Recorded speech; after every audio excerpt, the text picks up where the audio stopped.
आज आपण विषयनिहाय गणित बुद्धिमत्ता पेपर यातील सेकंड सेशन जे आहे क्वेश्चन नंबर 51 ते 100 आपण त्याचं डिस्कशन हे डिटेलमध्ये पाहूया. ए पर्सेंटेज बी म्हणजे ए हा बी पेक्षा मोठा नाही किंवा बी एवढा नाही, नॉट इक्वल आहे. इथं पहा, आता पर्सेंटेजचा अर्थ इथं आपण असं म्हणू शकतो, मोठा नाही किंवा समान नाही म्हणजेच लहान आहे, लेस. ए ॲट द रेट बी म्हणजे ए हा बी पेक्षा मोठा नाही किंवा लहान नाही म्हणजे इक्वल. ए डॉलर बी म्हणजे ए हा बी पेक्षा लहान नाही किंवा त्याच्या एवढा नाही म्हणजेच मोठा आहे. ए कॉपीराइट बी म्हणजे ए हा बी पेक्षा मोठा नाही म्हणजे कॉपीराइट आहे लेस दॅन ऑर इक्वल टू.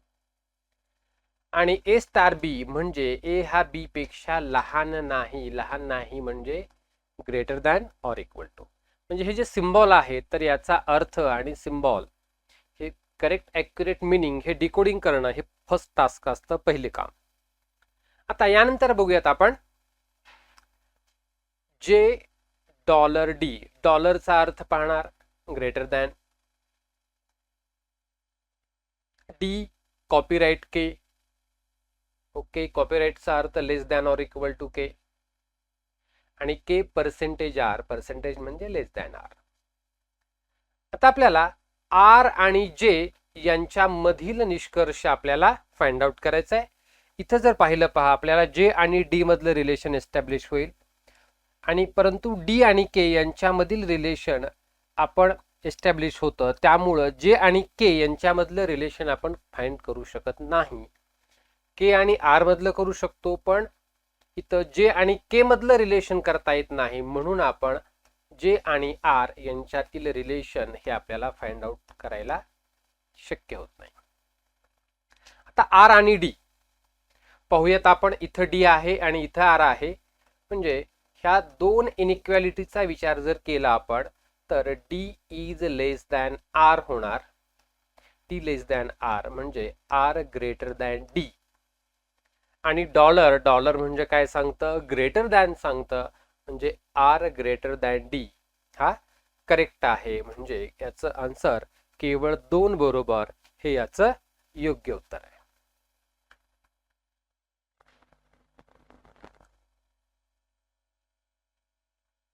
आता आपण प्रिव्हियस हाच क्वेश्चन्स आहेत आपल्याला पहा. पर्सेंटेज म्हणजे मोठा नाही किंवा त्याच्या एवढा नाही म्हणजे पर्सेंटेज म्हणजे लेस दॅन, डॉलर म्हणजे ग्रेटर दॅन, हेच आपण यूज करू. Equal to, less than or equal to, आणि greater than or equal to. Okay. B percentage H म्हणजे B is less than H. H dollar J, H greater than J, आणि J star M म्हणजे J greater than or equal to M. आता इथे आपल्याला बी आणि जे यांच्यामधील निष्कर्ष आपण काढू शकत नाही, कारण एच या टर्मपेक्षा बी देखील लहान आहे आणि एच पेक्षा जे देखील लहान आहे, तर त्यामुळे बी आणि जे यांच्यामध्ये एक्झॅक्ट रिलेशन आपण फाइंड आउट करता येत नाही. त्यानंतर एम आणि बी. आता पहा, आपण परत इथं एम आणि एच मधलं रिलेशन फाइंड आउट होईल, पण पुन्हा एच आणि बी मधलं रिलेशन आपण फाइंड आउट करू शकत नाही.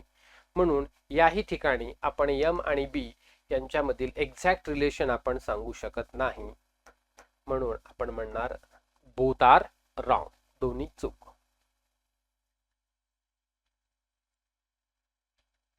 Percentage less than, dollar greater than, at the rate equal to, less than or equal to, greater than or equal to. Z copyright K म्हणजे Z less than or equal to K, K percentage E, K less than E, आणि e@r म्हणजे e is equal to r. आता r आणि k यांच्यामधील relation पाहूयात आपण. इथं या ठिकाणी k आहे आणि इथं r आहे. म्हणजे यावरून आपण असं म्हणू शकतो k is less than r. म्हणजे याला जर उलट केलं तर r is greater than k. Dollar आहे r greater than k. First is the correct choice. हा बरोबर आहे. आपण सेकंड मध्ये पाहूयात. z आणि e यांच्यामध्ये काय रिलेशन आपल्याला लावता येईल. इथं जर आपण पाहिलं तर पहा z less than or equal to k आणि k लेस दॅन e आहे. म्हणजे z लेस दॅन e आहे आणि पर्सेंटेज म्हणजेच लेस दॅन आहे. z less than e. Second देखील करेक्ट आहे. म्हणून इथं आपण म्हणणार बोथ आर करेक्ट. दोन्ही बरोबर आहेत. Less than, equal to, greater than,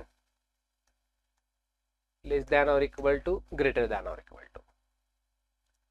w at the rate, w is equal to m, m copyright r, m less than or equal to r आणि r is a greater than f.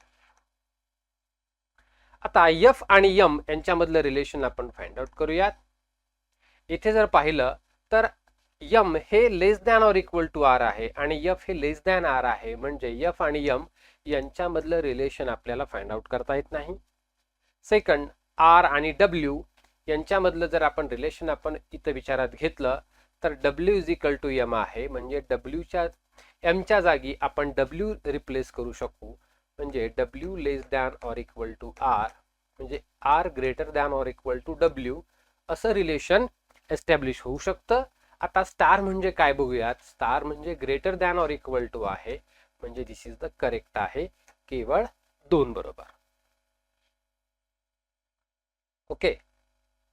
तर विद्यार्थी मित्रांनो या ठिकाणी आपण अशी box method चा देखील वापर करून काय करू शकतो.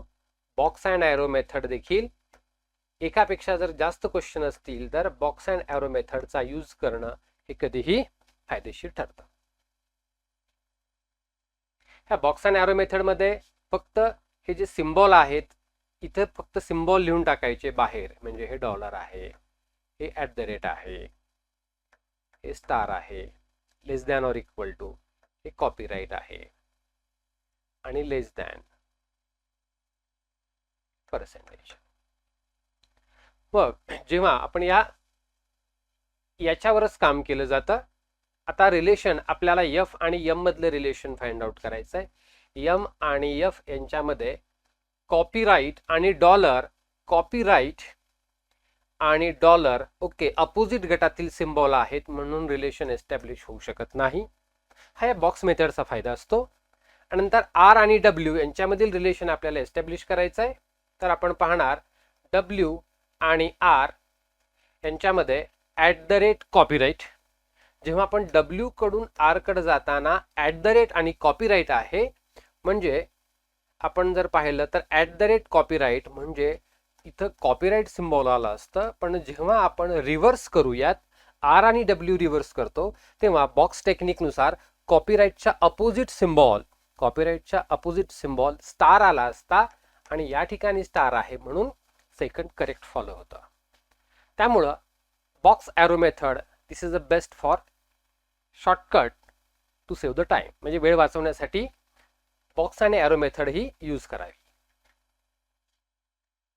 एके वर्षी महाराष्ट्र दिन गुरुवारी आला असेल तर ज्या दिवशी महाराष्ट्र दिन असतो त्याच दिवशी लाल बहादूर शास्त्री जयंती किंवा गांधी जयंती वार हा सारखाच असतो.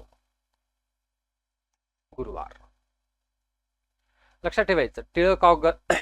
टिळक पुण्यतिथी 1 ऑगस्ट, स्वातंत्र्य दिन 15 ऑगस्ट, बाल दिन, शिक्षक दिन या दिवशी एकच वार असतो. महाराष्ट्र दिन, गांधी जयंती किंवा लाल बहादूर शास्त्री जयंती, नाताळ याही दिवशी सारखाच वार असतो. एक साधू शीर्षासन करून उभा आहे. शीर्षासन. त्याचे तोंड पूर्व दिशेस आहे. आता पूर्वेला जर चेहरा असेल तर हा राईट आणि हा लेफ्ट हँड होतो.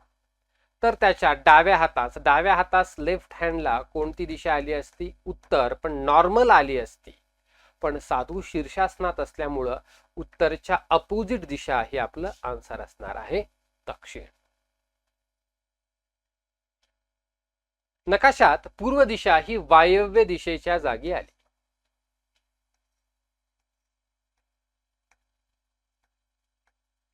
पूर्व दिशा. आता पूर्व दिशा ही वायव्येच्या जागी आली म्हणजे आपण जर पाहिलं तर हे किती 45 45 45 135 डिग्रीनं मूव्ह झालेली आहे 135 डिग्री. तर त्याच नकाशात पश्चिम दिशा, आता ही जी पश्चिम दिशा ही मूळची इथं आहे, तर पश्चिम दिशा देखील आपल्याला 145 डिग्रीनं मूव्ह करावी लागेल. 45 45 45 आणि हे ठिकाण, ही दिशा, ही प्रॉपर ही दिशा कोणत्या दिशेची आहे? आग्नेय.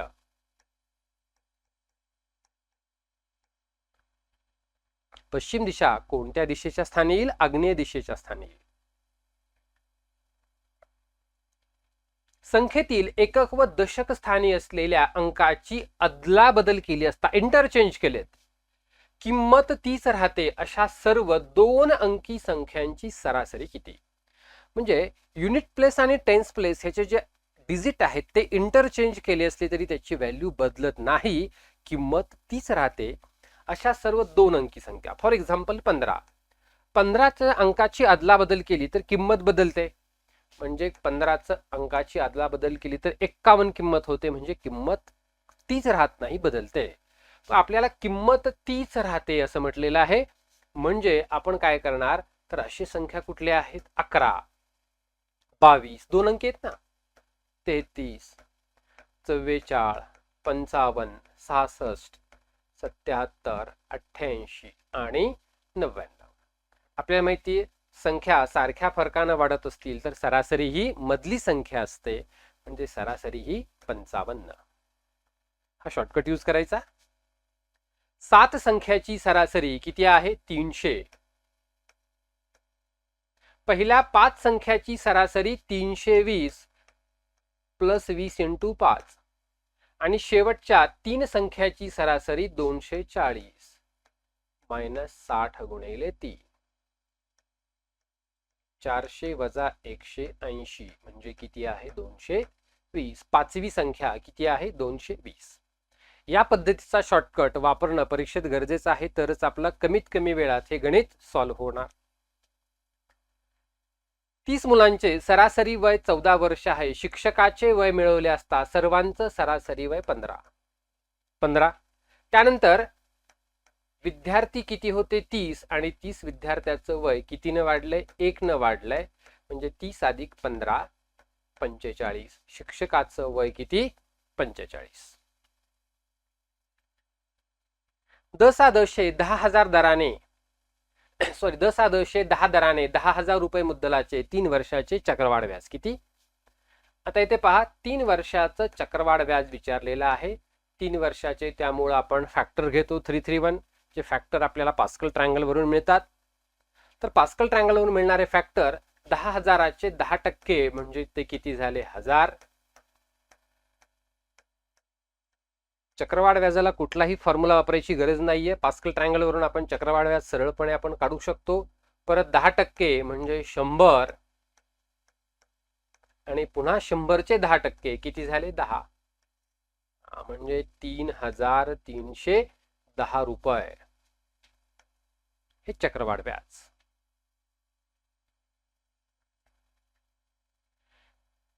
एका रकमेचे 10,10 दराने 2 वर्षाचे चक्रवाढ व्याज 1,680 रुपये आहे. तर ती रक्कम कोणती? या प्रकारच्या गणिताला ऑप्शन मधून जाणं हे कधीही टाइम सेव्हिंग ठरणार आहे. सपोज 7,000 घेतलं आपण, 7,000 घेतलं तर 700 आणि 10% म्हटलं तर त्याचे 70, म्हणजे चक्रवाढ व्याज होतं 1470, परंतु आपल्याला 1,680 चक्रवाढ व्याज दिलेलं आहे, म्हणजे 7,000 रुपये हा ऑप्शन चुकीचा झाला. आता 6,000 देखील कॅन्सल होणार, कारण 7,000 घेऊन जर 1,770 असेल तर 6,000 घेतलं तर ऑब्विसली याच्यापेक्षा कमी आन्सर असणार आहे, म्हणून हाही ऑप्शन आपण इलिमिनेट करू शकू. थर्ड ऑप्शन 8,000 8,000चे जर आपण 10% घेतले 800 800 आणि 800चे 10% 80, 1680 झालं 2 वर्षाचं चक्रवाढ व्याज. ओके, 2 वर्षाचे चक्रवाढ व्याजचे फॅक्टर आहेत 2, 1 जे की आपल्याला पास्कल ट्रायंगल वरून भेटून जातात. चक्रवाढ व्याज याला पहा, जर हप्ता क्वार्टरली असेल, हाफ इयरली असेल, ओके, तर तरीही आपण पास्कल ट्रायंगलच्या मदतीनं आपण ते क्वेश्चन्स हे सॉल्व्ह करता येतात. एका रकमेचे 2 वर्षाचे सरळ व्याज व चक्रवाढ व्याज अनुक्रमे 800 रुपये आणि 860 रुपये आहे. पहा, सरळ व्याज नावानुसार प्रत्येक वर्षी सारखं 400 400 आणि चक्रवाढ व्याज पहिल्या वर्षीचं सरळ व्याज आणि चक्रवाढ व्याज सारखं आणि दुसऱ्या वर्षाचं किती होणार 460, म्हणजे सरळ व्याज हे 800 आणि चक्रवाढ व्याज 860, या दोन बाबी आपल्याला दिलेल्या आहेत. म्हणजे जे 60 रुपये व्याज भेटलेलं आहे तर हे 400 रुपयेवर भेटलेलं 60 रुपये व्याज आहे. म्हणजे इथं आपण असं म्हणणार 400 ला 60 रुपये तर 100ला किती रुपये,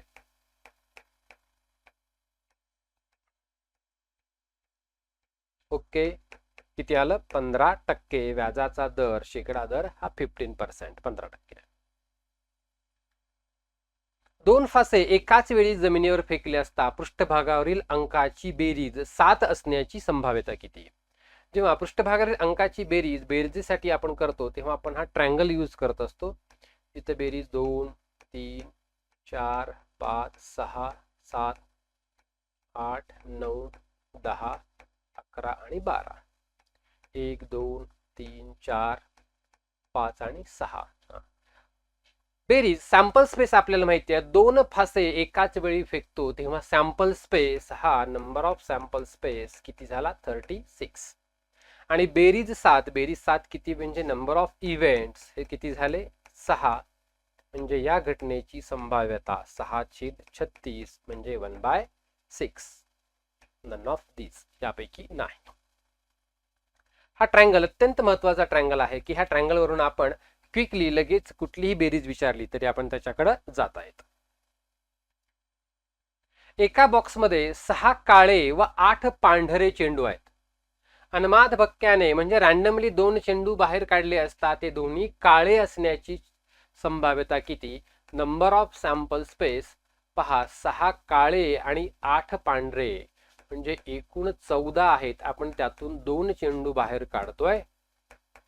ओके, आता NCR n factorial n minus R factorial into R factorial म्हणजे 2 फॅक्टोरियल. हे या पद्धतीने आपण सूत्रांना सॉल्व्ह करू शकतो किंवा शॉर्टकट देखील आपण ह्याला वापरू शकतो. आणि तो शॉर्टकट असा आहे 14 इंटू 13 डिवायडेड बाय 2 फॅक्टोरियल 13×91. आता ते दोन्ही काळे असण्याची संभाव्यता किती? Number of events 6C2 6 into 5 divided by 2 15. मग या घटनेची संभाव्यता probability of event is equal to number of event divided by number of sample space 15/91.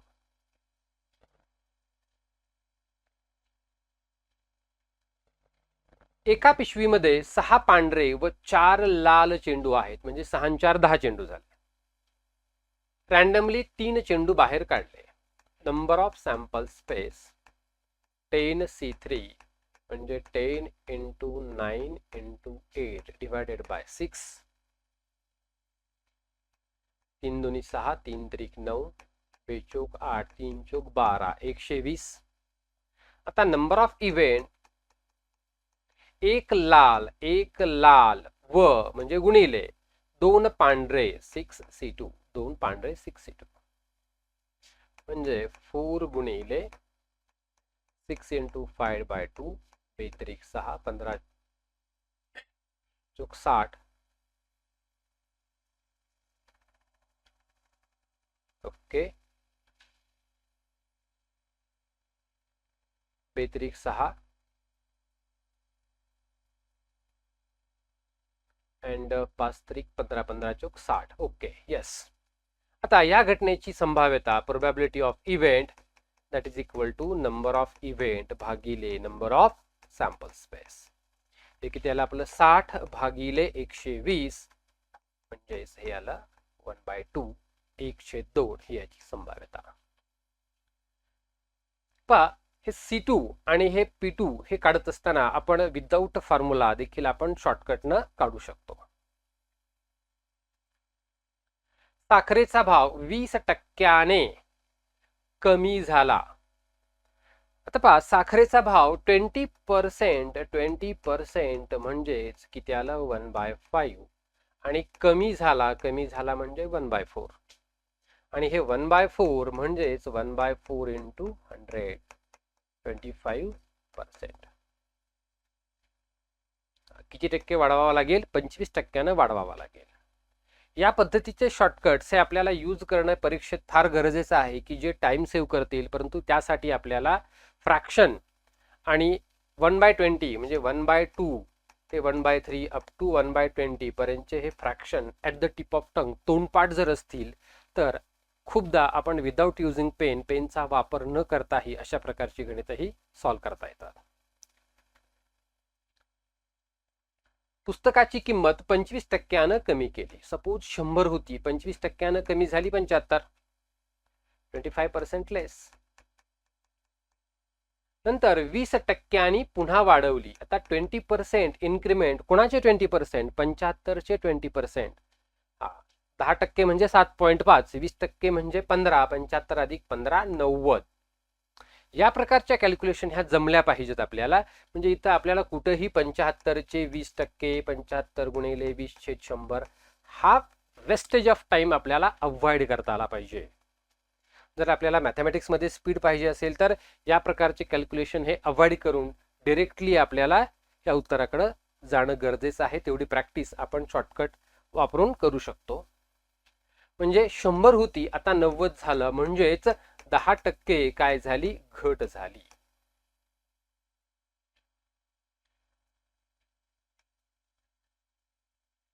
एका शहराची लोकसंख्या 8000 आहे, ती 10% वाढते. आता पहा, 10% वाढते म्हणजे ती 8800 होईल. दुसऱ्या वर्षी 20% वाढते. आता 20% म्हणजे 10% म्हणजे 880, 20% म्हणजे 1760, 10,560. पर्सेंटेज हे तोंडीच करायचं. 10%, 20%, 5%, 2.5%, 12.5%. हर्षद घरापासून ऑफिसला सरासरी 30 km/h वेगाने गेला तर 10 मिनिट उशीर होतो. जर तो 40 km/h वेगाने गेला तर ऑफिसला 5 मिनिटं लवकर पोहोचतो. ऑफिस घरापासून किती अंतरावर आहे? तर शॉर्टकट वापरायचा.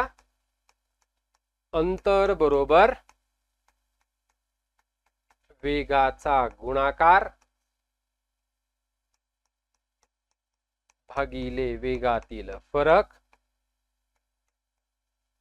गुणिले वेळेतील फरक. वेगाचा गुणाकार माहिती आहे 30 गुणिले 40.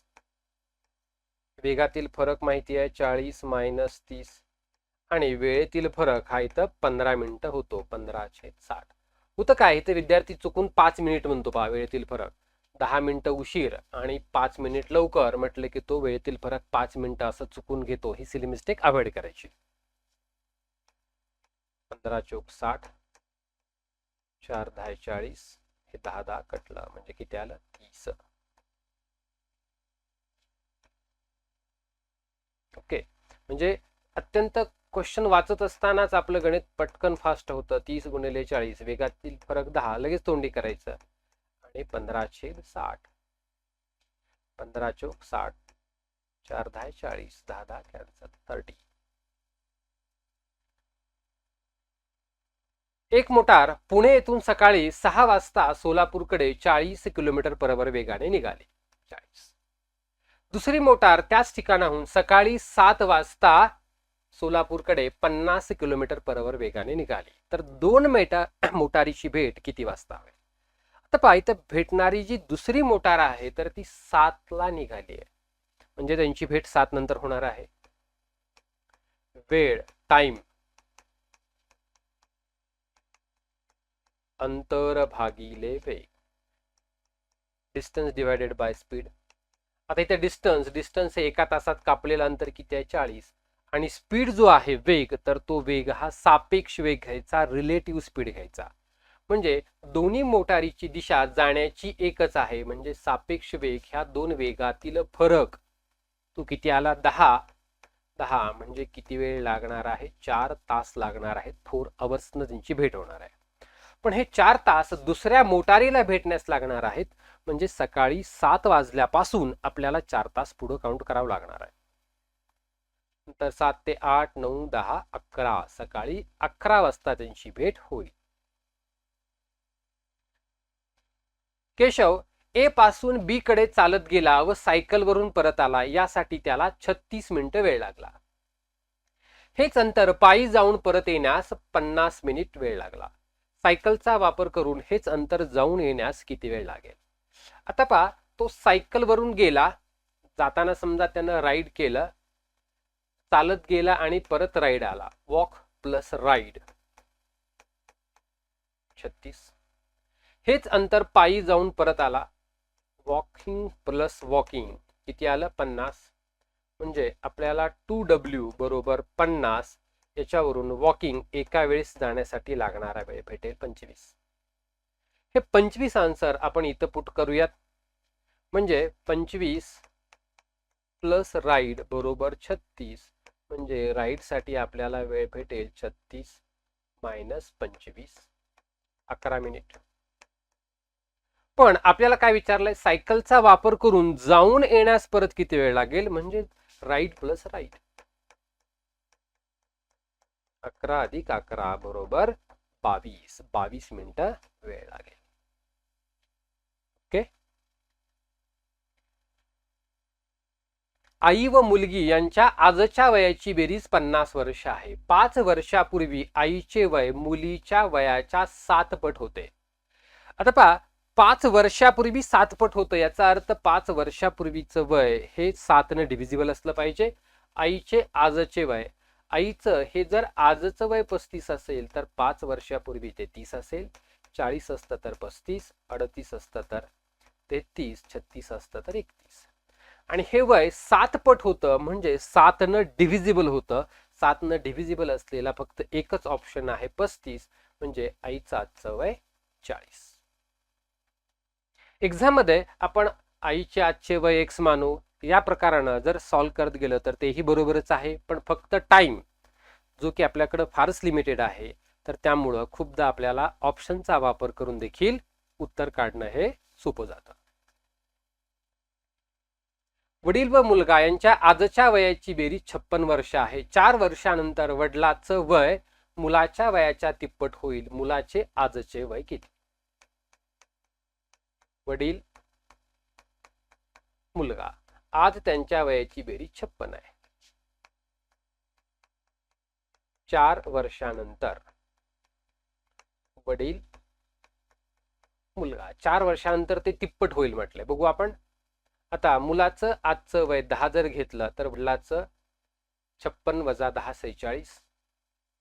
4 वर्षानंतर 50 14. तिप्पट आहे का? नाही. Option cut. 14 42. 42 आणि 4 46. 14 आणि 4 18. 4 वर्षानंतर तिप्पट आहे का? नाही. Option cancel. 12 44. 12 प्लस 44 56. 4 वर्षानंतर 48 16. ओके बरोबर आहे. 16 48 तिप्पट आहे. मुलाचा आजचं वय 12, वडिलाचा आजचं वय 44. म्हणजे वयवारीला हा देखील अप्रोच आपल्याला ठेवणं गरजेचं आहे. आज वडिलाचं वय मुलाच्या वयाच्या 5 पट आहे. 3 वर्षापूर्वी वडिलाचं वय मुलाच्या वयाच्या 7 पट होतं. तर वडिलाचे आजचे वय किती? आता बघा, वडिलाचं वय मुलाच्या वयाच्या 5 पट आहे, म्हणजे याचा अर्थ वडिलाचं वय हे 5 आजचं डिव्हिजिबल आहे. 5 आजचं डिव्हिजिबल वय हे 2 ऑप्शन आपण एलिमिनेट करूयात. त्यानंतर 3 वर्षापूर्वी वडिलाचं वय मुलाच्या वयाच्या 7 पट, म्हणजे आज जर 40 असेल तर 3 वर्षापूर्वी 37 आणि 3 वर्षापूर्वी हे 42 असणार आहे. तर 7 पट होतं म्हणजे 7 डिव्हिजिबल हा नाहीये, म्हणजे आज वडिलाचं वय आजचं वय हे 45 वर्ष. अशी लहानात लहान संख्या कोणती की जिला 12ने भागले बाकी 7, 15ने भागले बाकी 10, 18ने डिवाइड केलं बाकी 13. आता पाहिजे यांच्यातील डिफरन्स कॉन्स्टंट असतो, फरक सारखा आहे. तो फरक किती आहे? 5. आणि या प्रकारचं गणिताचं सोल्युशन हे आन्सर हे काय असतं? लसावी वजा फरक.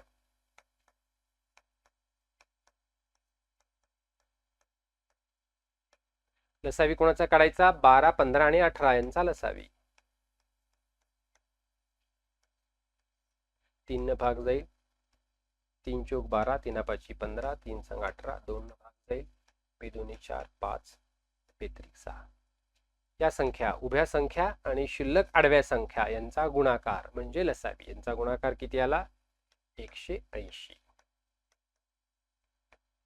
लसावी. उत्तर लसावी वजा फरक 180 वजा 5, 175, 175. ओके. 3 4 5 6 ने भाग जाणारी लहानात लहान पूर्ण वर्ग संख्या कोणती आहे? ऑप्शनचा वापर करायचा. लहानात लहान पासून चेक करत जायचं. 16 ला 2 न जातो, 3 न जात नाही, 16 कॅन्सल. 36 ला 2 न जातो, 3 जातो, 4 9 36, 36 लहानात लहान पूर्ण वर्ग संख्या 36. एक मुलगा पायऱ्या चढत असता एका वेळी 2-2 पायऱ्या चढला तर एक पायरी शिल्लक राहते. 3-3 पायऱ्या चढला तर 2 पायरी शिल्लक राहते. 4-4 पायऱ्या चढला तर 3 पायरी शिल्लक राहते. जर पायरीची संख्या 20 ते 30च्या दरम्यान असेल तर किती आहे? आता इथं पहा, एका वेळेस जर 2-2 पायऱ्या चढला तर एक पायरी शिल्लक राहते. याचा अर्थ ती पायऱ्याची संख्या सम नाहीये. त्या संख्येला 2 न भागितलं तर बाकी 1 येते. ऑप्शन वरून जायचं. 22 पायऱ्याची संख्या असू शकणार नाही, कारण 22 ला 2 न भागितलं तर बाकी 0 येते.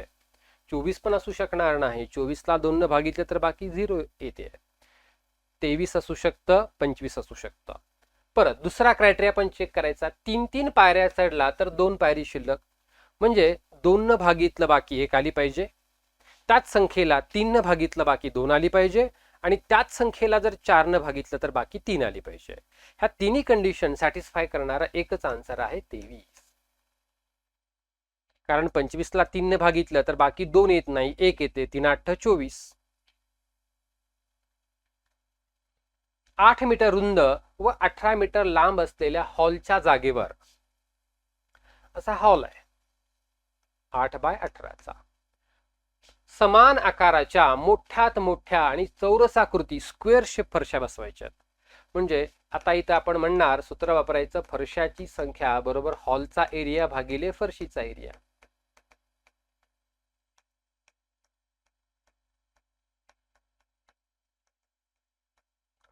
हॉलचा एरिया माहिती, 8 बाय 18चा हॉल आहे. आता मॅक्झिमम मोठ्यात मोठी आकृती काढायचं आहे, म्हणजेच आपल्याला हायेस्ट कॉमन फॅक्टर काढायचा आहे. कोणाचा? 8 आणि 18चा हायेस्ट कॉमन फॅक्टर म्हणजेच मसावी. 8 आणि 18चा मसावी किती आहे? 2. म्हणजे एका फरशीची साईज किती झाली? 2x2. 4 गुणिले 9 म्हणजे एकूण फरशाची संख्या ही किती लागेल? 36. एका व्यवहारात गजाननने 7,500 रुपये 2 वर्षासाठी, गजानन 7,500 रुपये 2 वर्षासाठी आणि श्यामने एक्स रक्कम किती वर्षासाठी? 3 वर्षासाठी गुंतवली. या व्यवहारात झालेल्या एकूण 5,600 रुपये नफ्यापैकी श्यामला 3,600 रुपये तर गजाननला किती भेटले? 2,000. मग काय करायचं? इथं तिरकस गुणाकार करायचा आणि उत्तर काढायचं. जे की आपल्याला भेटेल 9x ची किंमत काढायची. x बरोबर 9,000. प्रशांतने 10,000 रुपये गुंतवणूक करून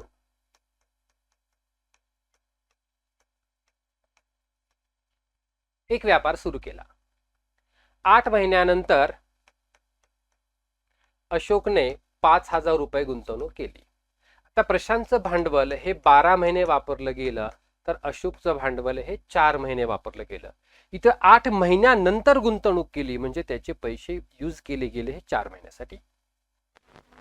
आता बघू आपण इथं 5 दुप्पट 2 4 1 4 4 3 12 म्हणजे 6 1 7 6 1 या प्रमाणात त्या नफ्याचं वाटप करणं अपेक्षित आहे. एकूण नफा हा 2100 झालेला आहे. 2100 याचे आपण 7 भाग करणार, 1 भाग 300चा म्हणजे अशोकला 1 वाटा मिळणार म्हणजे 300 रुपये आणि याला 6 वाटे सायंत्रिक 1800 रुपये. अशोकचा वाटा किती? 300. एक वस्तू 450 रुपयांना विकल्यामुळे 10% तोटा झाला. 20% नफा मिळवायचा असल्यास वस्तूची विक्री किंमत किती? आता पहा, वस्तू 450 ला विकली आणि 10% तोटा झाला म्हणजे 100/90 म्हणजे वस्तूची खरेदी किंमत ही जास्त, मग 100/90 आणि 20% नफा कमवायचा आहे 100 120 120/100 9 45 12 5 60 600 रुपये. म्हणजे या ठिकाणी आपण फ्रॅक्शन रूलचा वापर करतोय. हे जे आपण यूज करतोय तर ते काय करतोय? Fraction rule. फ्रॅक्शन रूल या शॉर्टकटचा जर वापर केला आपल्याला तर नफ्या तोट्याची गणित ही फार लवकर सुटतात. एका वस्तूच्या 2800 रुपये छापील किमतीवर 20% सूट देऊनही 12% नफा होतो. आता पहा, 20% सूट 100/80, 12% नफा 100/112 आणि छापील किंमत किती आहे? 2800. मग आपण करणार 2800 गुणिले 80/100 20% सूट, नंतर 12% नफा 100/112 2000. परत या ठिकाणी फ्रॅक्शन रूलचा यूज करतो आपण. फ्रॅक्शन रूल मध्ये हे महत्वाचं राहतं की जे फ्रॅक्शन कसे घ्यायचे तेच महत्वाचं राहतं आणि ते फ्रॅक्शन हे गिव्हन व्हॅल्यू आणि रिक्वायर्ड व्हॅल्यू यांच्या रिलेशनचा सहसंबंध लावून ते फ्रॅक्शन हे डिसाइड करायचे असतात. एका रुपयास 3 चॉकलेट खरेदी केले, 50% नफा हा परत फ्रॅक्शन रूलचा यूज होतो 100 आणि 150. तर किती चॉकलेट ही विकावी लागतील? 100/150. 2 चॉकलेट विकावी लागते. पहा, म्हणजे विद्यार्थी मित्रांनो, फ्रॅक्शन रूलवर कमांड मिळवणं हे अत्यावश्यक आहे. एकदा का आपण फ्रॅक्शन रूलवर कमांड झाली की हे नफ्या तोट्याची गणितं आपण सहज सॉल्व्ह करता येतात. 60 किलोमीटर पर आवर वेगाने जाणाऱ्या 480 मीटर लांबीच्या रेल्वेस 420 मीटर लांबीचा बोगदा ओलांडण्यास किती वेळ लागेल? म्हणजे रेल्वेला जेव्हा ट्रेन, बोगदा, पूल ओलांडते तेव्हा रेल्वे स्वतःची लांबी प्लस पुलाची लांबी, बोगद्याची लांबी यांच्या एकत्रित लांबी एवढं अंतर ओलांडत असते. म्हणजे इथं ट्रेनला अंतर ओलांडायचं आहे 900 मीटर आणि कोणत्या स्पीडनं? 60 किलोमीटर पर आवर. इथे आपण शॉर्टकट वापरतो, 36 चा फिक्स रूल वापरणार इथं आपण. म्हणजे 600 मीटर 36 सेकंद, तर 900 मीटर किती सेकंद? हा 36 सेकंड रूल. याच्यानुसार 900 गुणिले 36 भागिले 600 36 9 सख 54 सेकंद.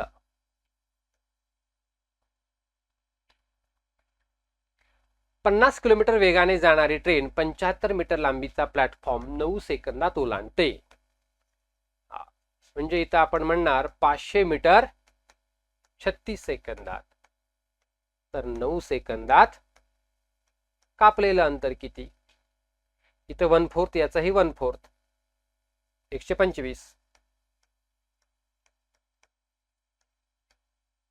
1/4 इथून कळतं, 9 चोक 36, 1/4 केलं म्हणजे 125 मीटर. पण आपल्याला इथे ट्रेनची लांबी दिलेली आहे, काढायची आहे, आणि पण प्लॅटफॉर्मची लांबी दिली आहे 75 मीटर लांबीचा प्लॅटफॉर्म, म्हणजे 120 वजा 75 हे 50. तर ट्रेनची लांबी किती आली? 50 मीटर. एका मुलाने पहिल्या दिवशी एका पुस्तकाची 2/7 पानं वाचली. दुसऱ्या दिवशी राहिलेल्या भागाच्या 3/5 भाग पाने वाचली. आता जर त्याची 50 पाने वाचायची शिल्लक राहिली तर त्या पुस्तकाला एकूण पानं किती होती?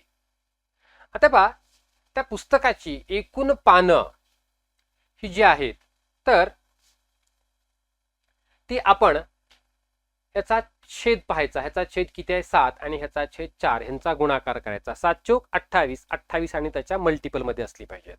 28 आणि त्याच्या मल्टिपल मधला एकच ऑप्शन आहे 280. पुस्तकाची पानं 280.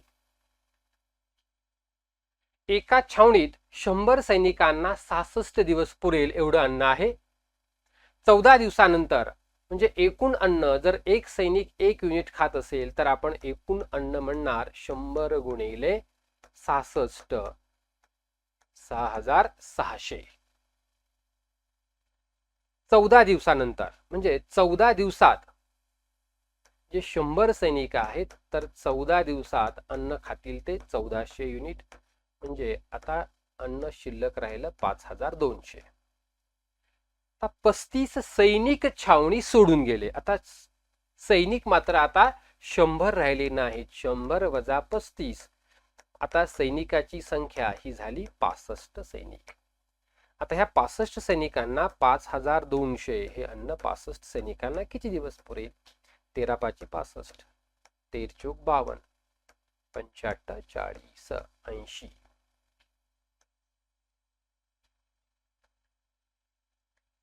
आता येथे आपण पाहता क्षणीच लक्षात येतं आपल्याला घनमुळात 2 आणि वर्गमुळात 5 आहे, म्हणजे 2 आणि 3 यांचा गुणाकार जर केला, कर्निस्थ संख्या जी आहे तर तिचं रूट कितवं पाहिजे? 6th रूट पाहिजे. इथं 6th रूटचा एकच ऑप्शन आहे, तोच आन्सर. 9 प्लस 4 वर्गमुळात 5 चे वर्गमूळ किती? आता इथे पाहायचं की प्लस प्लस असल्यामुळं हे ऑप्शन, हे मायनस वाले 2 ऑप्शन कॅन्सल करून टाकणार आपण, आणि याचा वर्ग करणार कुठल्याही एक. समजा हा थर्ड ऑप्शन, याचा जर वर्ग केला आपण तर 2चा वर्ग 4 प्लस 4 वर्गमुळात 5 आणि वर्गमुळात 5 चा वर्ग 5, 5 आणि 4 9 प्लस 4 वर्गमुळात 5. या प्रकारच्या गणिताला हे नेहमी ऑप्शन मधून जाण्यास प्राधान्य द्यायचं. ऑप्शन मधून जर आपण गेलो तरच आपल्याला हे काय होणार? कमीत कमी वेळेत सॉल्व्ह होणार. दूध आणि पाणी असलेल्या 30 लिटर मिश्रणात दूध आणि पाणी यांचं गुणोत्तर किती आहे? 7:3 आहे. म्हणजे 30 चे 7 आणि 3 10 भाग केले, 1 भाग झाला कितीचा? 3चा. म्हणजे इथे जर आपण पाहिलं तर दूध आणि पाणी यांचं गुणोत्तर 7:3 होतं, म्हणजे दूध 7 × 21 आणि पाणी 9. आता न्यू रेशो मध्ये हे गुणोत्तर किती पाहिजे आपल्याला? 3:8. त्या मिश्रणात आणखी किती लिटर पाणी ओतावे लागेल? आता येथे दुधाची क्वांटिटी ही कॉन्स्टंट असणार आहे. आपण याच्यामध्ये पाणी ऍड करतोय म्हणजे मिल्कची क्वांटिटी कॉन्स्टंट असणार आहे. नवीन ह्याच्यात पण दूध 21 लिटर असणार आहे. पण 21 लिटर म्हणजे किती भाग आहे? 3 भाग, म्हणजे 3 7 21, हेही 7 भाग, 7 8 56. म्हणजे नवीन याच्यामध्ये पाणी 56 आणि जुन्यामध्ये पाणी 9 होतं. किती लिटर पाणी ऍड केलं? 56 वजा 9, 47 लिटर्स. म्हणजे इथं या पद्धतीनं असं गणित आपण सॉल्व्ह करू शकतो की क्वांटिटी, दुधाची क्वांटिटी ही कॉन्स्टंट राहणार आहे. ही ह्यातली इम्पॉर्टंट गोष्ट होती. 20 लिटर मिश्रणात दूध व पाण्याचे गुणोत्तर 5:3 आहे. 4 लिटर मिश्रण काढून घेतले. 4 लिटर मिश्रण काढून घेतले म्हणजे मिश्रण झाले 16. आता 16 मध्ये दूध आणि पाणी यांचं गुणोत्तर हे 5 3 आहे म्हणजे 16चे 5 आणि 3 8 भाग करणार, 1 भाग 2चा म्हणजे दूध 10 आणि पाणी 6 लिटर.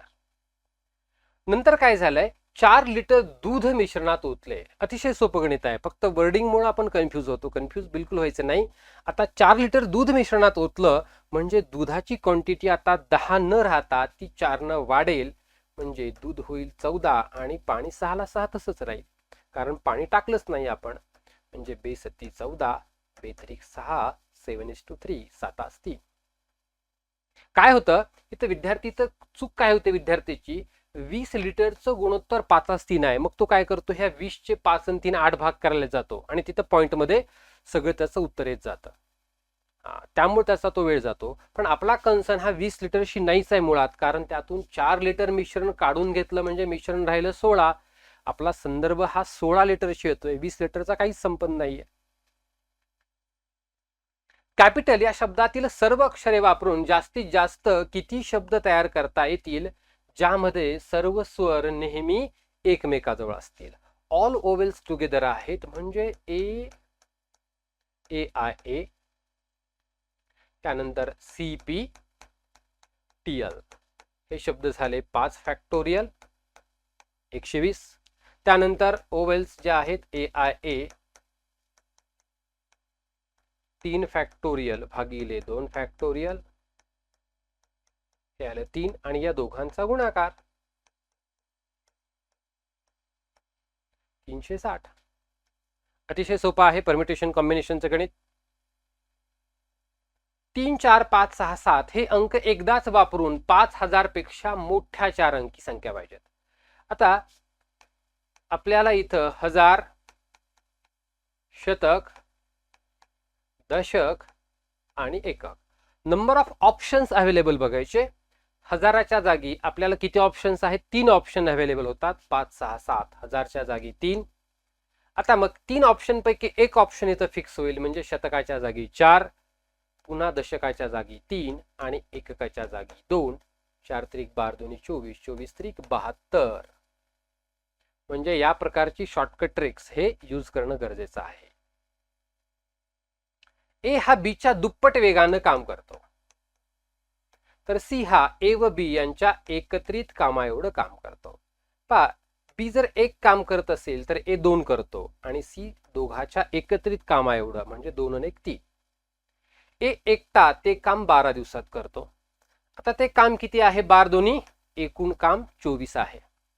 आता हे 24 काम तिघं मिळून किती दिवसात करतील असं विचारलंय, म्हणजे 24 भागिले 2 प्लस 1 प्लस 3, 3 आणि 1 4 आणि 2 6, किती दिवस, 4 दिवस, 4 डेज. मॅथमॅटिक्स हे कसं आहे, फास्ट आहे, ह्याला प्रचंड सराव पाहिजे आपल्याला, आणि टेक्निक्स जर असतील तर आपण सराव आणि टेक्निक्सचा वापर केला तर कमीत कमी वेळात आपल्याला आन्सरकडे जाता येतं. ए आणि बी एक काम मिळून 20 दिवसात, बी आणि सी मिळून 12 दिवसात, सी आणि ए 15. लसावी काढणार आपण इथे, यांचा लसावी किती आहे 60. 20 तारीख 60, 12 पंचे 60, 15 चौक 60, 9 10 11 12, 60 भागिले 12 बरोबर 5. पण आपला आन्सर 5 न करता त्याला आपण 2 न मल्टिप्लाय करणार. 5 दोन्ही 10, 2 न मल्टिप्लाय करणार, कारण काम पेअर मध्ये करतात.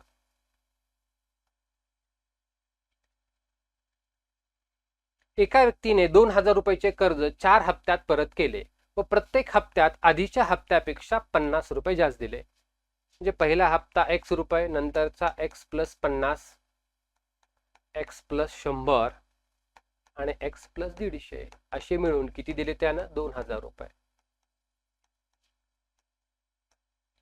म्हणजे 4x प्लस 300 2000, 4x बरोबर 1700, x बरोबर 425. आता पहा विद्यार्थी मित्रांनो, हे गणित एपीजीपीचं आहे, अरिथमॅटिक प्रोग्रेशन याचं गणित आहे. पण परीक्षेमध्ये हप्त्याची संख्या जर कमी असेल तर एपीजीपीचा वापर करून सूत्रासाठी मध्ये वेळ वाया घालवायचा नाही, नॉर्मल बीजगणिताच्या समीकरणाचा वापर करून ते सॉल्व्ह करायचं. एका शेतकऱ्याने 1000 रुपये उसने घेतले व त्यावरील 140 रुपयाच्या व्याजासहित ते 12 हप्त्यामध्ये परत करण्याचे कबूल केले. आता इथं फॉर्म्युला वापरायचा, कारण हप्त्याची संख्या ही जास्त आहे. आता आपल्याला फॉर्म्युला माहिती Sn बरोबर n/2 2a plus n-1 into d 1140 बरोबर हप्त्याची संख्या 12/2 2a 12 वजा 1 गुणिले डिफरन्स मायनस 10 हे 6 झालं 6 इकडे डिवाइड होईल 1140 divided by 6 2a minus 110 190 2a minus 110 म्हणजे 2a बरोबर 300 a बरोबर 150 म्हणजे त्याचा पहिला हप्ता किती रुपयाचा होता 50 म्हणजे हप्त्याची संख्या जास्त असेल तर Sn = n/2 2a plus n-1 into d या सूत्राचा वापर करायचा. हप्त्याची संख्या कमी असेल सरळ सरळ बीजगणिताचा वापर करून गणित सॉल्व्ह करायचं. दोन विषयाच्या एका परीक्षेत 70% विद्यार्थी गणितात पास झाले. आता पहा गणितात पास किती झाले 70%, नापास 30%. इंग्रजी विषयात 75% पास नापास 25% आणि दोन्ही विषयात नापास किती 15%. म्हणजे आपण फक्त नापासाचे जर व्हेन डायग्राम काढला मॅथ आणि इंग्लिश हे 15% झाले. मॅथ्सचे म्हणजे उरलेले हे 15 आणि 15 30 आणि हे 10 म्हणजे 15 आणि 15 30 आणि 10 40%. 40% हे विद्यार्थी तर फेल झालेले आहेत नापास. तर शेकडा किती विद्यार्थी पास झाले 100 वजा 60 सॉरी 100 वजा 40 बरोबर 60 शेकडा 60 विद्यार्थी हे पास झाले. कारण हे ऍटलिस्ट एका सब्जेक्ट मध्ये फेल आहेतच मग यांना आपण पास म्हणू शकत नाही. म्हणजे पास साठी आपल्याला दोन्ही विषय क्लिअर असलेले. दोन विषयाच्या एका परीक्षेत 65% विद्यार्थी गणितात पास झाले. 70% विद्यार्थी इंग्रजी विषयात पास झाले. जर दोन्ही विषयात 25% विद्यार्थी नापास. परत तेच गणित 65% पास 35% नापास.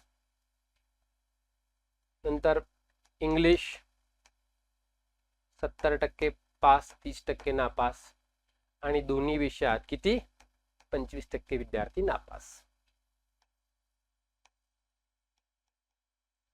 मॅथ इंग्लिश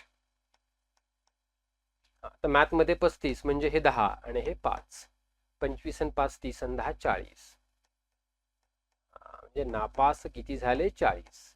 पण आपल्याला 3000 विद्यार्थी दोन्ही विषयात उत्तीर्ण झाले असं म्हटलेलं आहे. म्हणजे पास दोन्ही विषयात पास किती झालेले आहेत तर पास झाले 60%.